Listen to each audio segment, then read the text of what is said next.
Fala galera, belezinha? Depois de contar melhor o drama vivido pelo Botafogo de Futebol e Regatas, que foi fundamental para nossa seleção nos 3 primeiros títulos mundiais, mas que do início dos anos 2000 pra cá não tem passado por bons momentos, que se você quiser saber um pouco mais é só clicar aqui em cima. Eu tô de volta com a série do Futebol em Crise, onde sempre na primeira quarta-feira de cada mês eu conto histórias de clubes tradicionais do nosso futebol e também lá de fora, que não vivem um bom momento.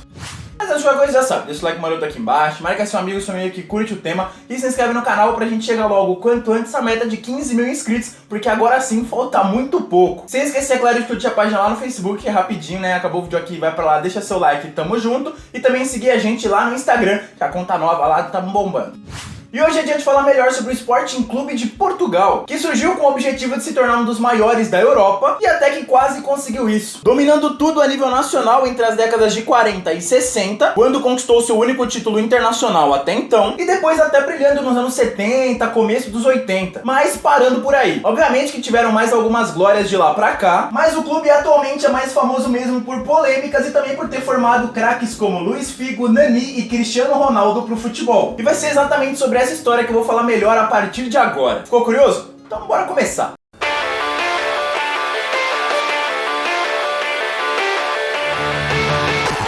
A história do nosso personagem principal de hoje começa lá em 1902, com a fundação do Belas Futebol Clube, por iniciativa de dois irmãos, Francisco e José Horta Gavazo. Só que menos de 2 anos depois, por conta de várias divergências internas, alguns de seus sócios criaram o Campo Grande Futebol Clube, onde o primeiro dos irmãos era secretário e um tal de José Alvalade virou o tesoureiro. Esse último nome não é estranho, né? Então, você ainda vai ouvir bastante dele aqui nesse vídeo. Com a nova equipe se dedicando não somente a modalidades como futebol, tênis, salto e atletismo, mas também cuidando de festas, bailes e piqueniques na cidade. Cidade de Lisboa, né? Esqueci de falar antes. O que gerou novas divergências entre os membros, já que alguns entendiam que a prática desportiva tinha que ser a principal função do clube. Foi quando, no dia 13 de abril de 1906, durante uma assembleia geral, 5 membros decidiram sair do Campo Grande, com José Alvalade sendo um deles, manifestando imediatamente a intenção de criar um clube novo e recorrendo à ajuda financeira de seu avô, Dr. Alfredo Augusto das Neves Rotterman, o primeiro visconde de Alvalade, que não apenas tutelou a criação da nova equipe, como também disponibilizou os terrenos para o campo de jogo e instalações. E foi assim que no dia 1º de julho daquele ano foi fundado de forma oficial o Sporting Clube de Portugal na cidade de Lisboa, com o avô de José Alvalade sendo o primeiro presidente do Sporting, que foi criado com o grande desejo de transformar o clube em um dos maiores da Europa. Mas foi só no ano seguinte que o clube disputou seus primeiros jogos nesse esporte da bola nos pés, começando meio mal, perdendo com uma equipe ainda em formação pro Futebol Cruz Negra por nada menos que 5-1. Derrota essa que foi vingada logo no mês seguinte com um triunfo por 3 gols. Sendo que ainda em 1907 acontece o primeiro grande clássico entre Sport e Benfica, que tem o lado verde como grande vencedor, triunfando por 2-1, sendo logo depois vice-campeão regional. Começava então uma das maiores rivalidades do futebol português, que se você quiser saber um pouco mais é só clicar aqui em cima nos cards. E é a partir daí que o clube começa a ser bem sucedido nos esportes, fazendo história primeiro no tênis e depois no futebol, onde começa a faturar os primeiros títulos, com mais vitórias marcantes sobre os grandes rivais da cidade, tornando-se o maior campeão do Campeonato de Lisboa com 19 taças, sendo inclusive o campeão na última edição desse torneio, lá em 1948. Antes disso, no entanto, o clube ainda faturaria suas primeiras taças no Campeonato Português, sendo nada menos que pentacampeão português lá na década de 40,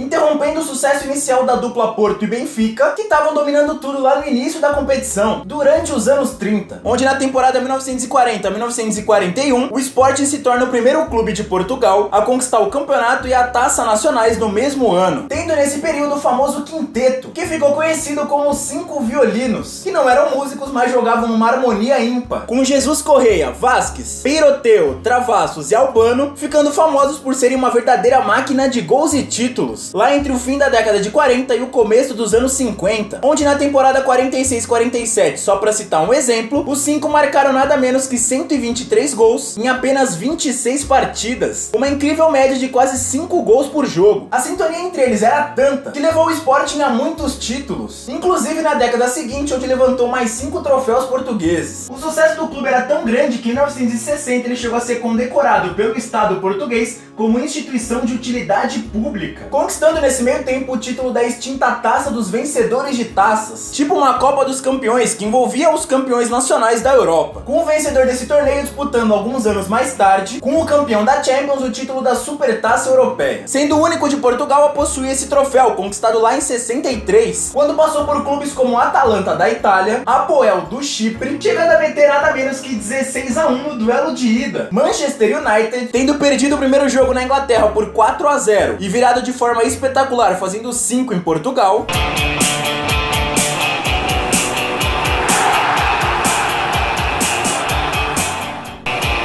No reatamento, início fulgurante do Sporting B com um pontapé colocado, marca o quarto golo. É uma das maiores recuperações de que há memória nas competições europeias de futebol.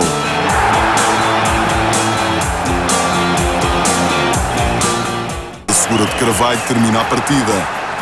Um arquiteto à frente da equipa do Sporting e uma noite endiabrada de Osvaldo Silva.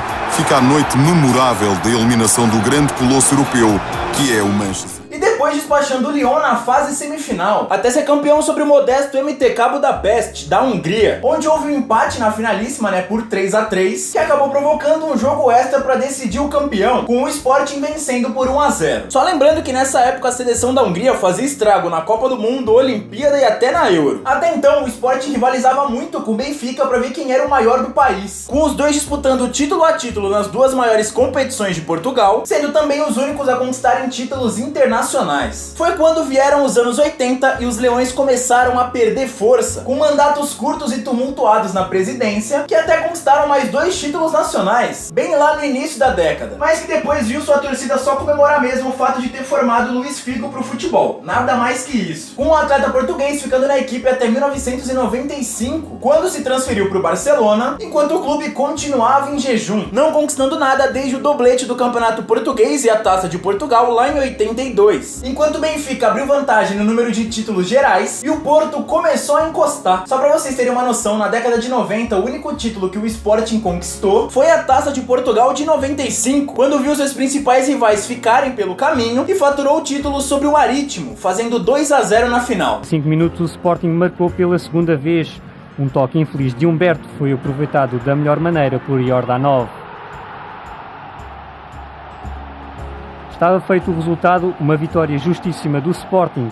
Foi quando até o Porto ultrapassou em número de conquistas, isso no Campeonato Português, com o Sporting respondendo logo à altura, levando a Taça Nacional no ano 2000, quando terminou a 4 pontos à frente dos Dragões Azuis, acabando em terceiro na competição de 2001 e voltando ao posto mais alto no ano seguinte, faturando até então seu último título português em 2002, revelando nesse período ninguém menos que Cristiano Ronaldo pro mundo, com o craque luso permanecendo no clube somente por 2 temporadas, até 2003, ano em que o Sporting inaugurou seu mais novo estádio, que recebeu o nome de José Alvalade, sendo o primeiro estádio português a receber 5 estrelas da UEFA. Na real, essa casa do Sporting já existia desde 56, com esse mesmo nome tendo perdido pro Vasco da Gama no duelo de estreia, sendo depois remodelado, reinaugurado em 2003, com o clube também construindo um CT bastante moderno, que chegou a ser utilizado na Eurocopa de 2004, que Portugal sediou e foi vice, com o clube ainda vivendo grande fase, agora com o Liedson liderando as coisas dentro de campo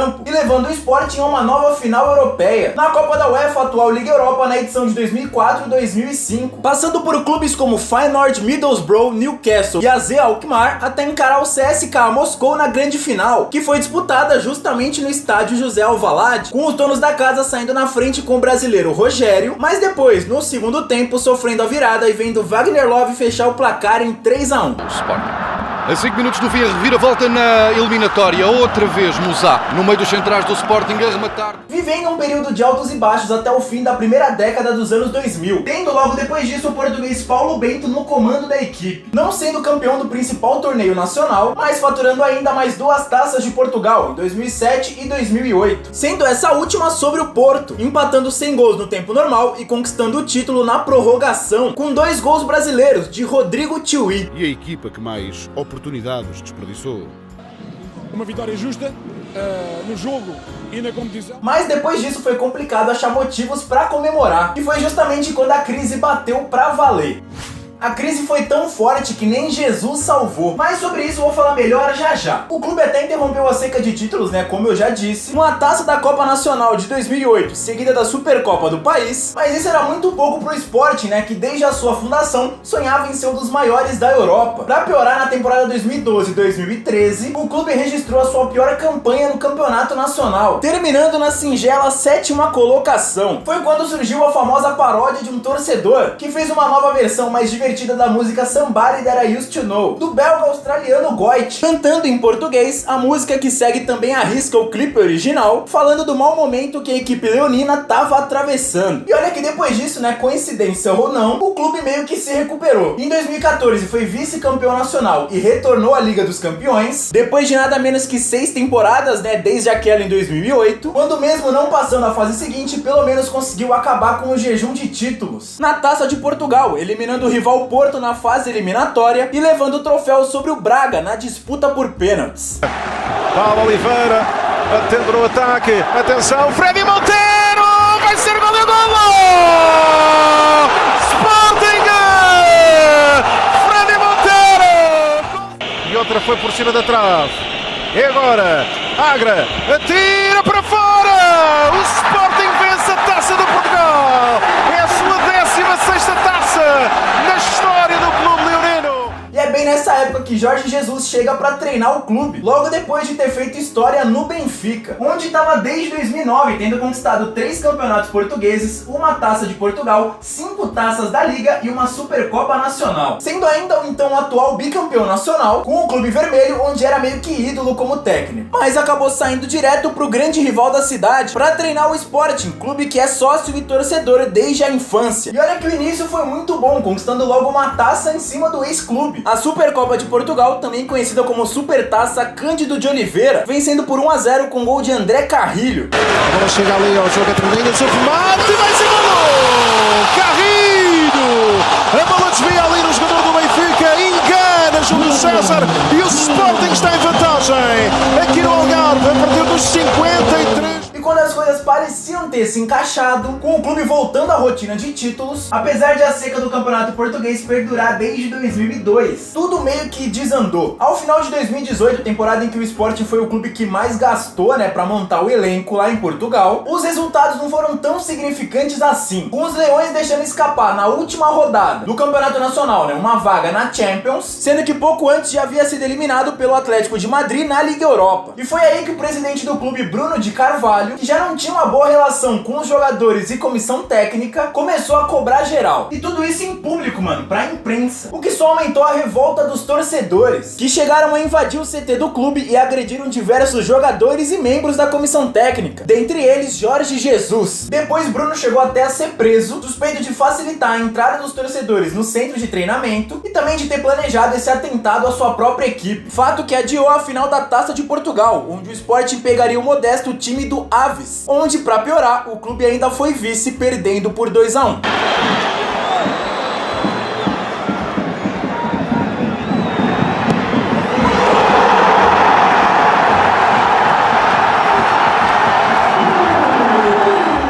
Esse episódio aí foi bem conturbado porque foi mais uma crise política, né, interna do que pelos resultados em si. Já que naquela temporada o clube estava na final da Copa de Portugal, tinha conquistado a Taça da Liga, que é uma competição nova que eu vou falar melhor já já, ficou em terceiro no Campeonato Nacional e chegou às quartas da Liga Europa. Mas ainda assim vivia um momento conturbado por conta do jejum de títulos relevantes. Mas ainda assim, como eu disse, nesse período aí conturbado de crise e tal, em 2017 e 2018 o clube foi campeão da Taça da Liga, tendo inclusive o retorno da sua cria Nani como grande nome e capitão. E na sequência o Sporting ainda faturou a Taça de Portugal em cima do Porto, agora eliminando o Benfica na fase semifinal e vencendo os Dragões nas penalidades, por 5-4 após empate por 1-1 no tempo normal e também na prorrogação.